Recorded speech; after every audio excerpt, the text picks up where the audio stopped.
ঢাকার এক সাধারণ মধ্যবিত্ত পরিবারের ছেলে। পড়াশোনা করেছেন ইঞ্জিনিয়ারিংয়ে, স্বপ্ন ছিল মিউজিশিয়ান হওয়ার। কিন্তু ভাগ্য তাকে নিয়ে এলো লাইট ক্যামেরা অ্যাকশনের ঝলমলে দুনিয়ায়। আজ তিনি ছোট পর্দার অন্যতম হার্ট থ্রব। তিনি আর কেউ নন, আমাদের সবার প্রিয় তৌসিফ মাহবুব। কিন্তু এই সাফল্যের পেছনের গল্পটা কি খুব সহজ ছিল? চলুন জেনে নিই তার জীবনের অজানা কিছু কথা। ১৯৯২ সালের ২৭ অক্টোবর ঢাকায় জন্মগ্রহণ করেন তৌসিফ।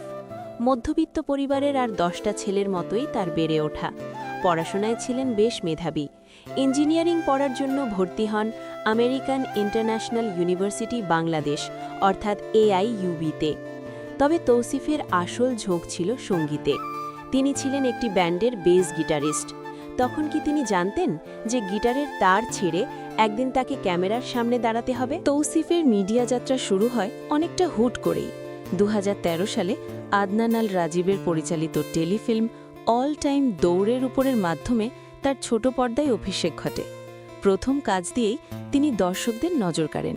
তার চঞ্চলতা, সাবলীল অভিনয় আর পাশের বাসার ছেলের মতো লুক তাকে দ্রুত জনপ্রিয়তা এনে দেয়। শুরুর দিকে অনেকে ভেবেছিলেন তৌসিফ হয়তো শুধু কমেডি বা চকলেট বয় ইমেজের মধ্যেই সীমাবদ্ধ থাকবেন, কিন্তু তিনি নিজেকে বারবার ভেঙেছেন। ল্যান্ডফোনের দিনগুলোতে প্রেম, আই এম অনেস্ট থেকে শুরু করে অসংখ্য নাটকে তিনি নিজের প্রতিভার স্বাক্ষর রেখেছেন। তবে ক্যারিয়ারে উত্থান পতনও ছিল। মিডিয়া ইন্ডাস্ট্রিতে নিজের জায়গা পাকাপোক্ত করতে তাকে কঠোর পরিশ্রম করতে হয়েছে। আজ তৌসিফ মানি ইউটিউবে মিলিয়ন মিলিয়ন ভিউ আর দর্শকদের ভালোবাসা। ব্যক্তিগত জীবনে তৌসিফ অত্যন্ত সাধারণ একজন মানুষ।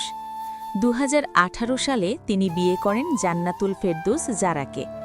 মিডিয়ার চাকচিক্যের বাইরে তিনি তার পরিবার ও বন্ধুদের সাথে সময় কাটাতে পছন্দ করেন। মাঝে মধ্যেই তাকে সামাজিক যোগাযোগ মাধ্যমে তার স্ত্রীর সাথে মজার সব মুহূর্ত শেয়ার করতে দেখা যায়। তৌসিফ মাহবুব প্রমাণ করেছেন কঠোর পরিশ্রম আর সততা থাকলে যে কোনো ক্ষেত্র থেকেই শীর্ষে পৌঁছানো সম্ভব। গিটারিস্ট থেকে অভিনেতা, তার এই রূপান্তর লক্ষ তরুণদের জন্য অনুপ্রেরণা। সামনে তিনি আরও ভালো কাজ উপহার দেবেন, এটাই আমাদের প্রত্যাশা।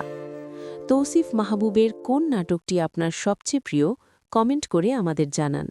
ভিডিওটি ভালো লাগলে লাইক দিন এবং আমাদের চ্যানেলটি সাবস্ক্রাইব করুন। ধন্যবাদ।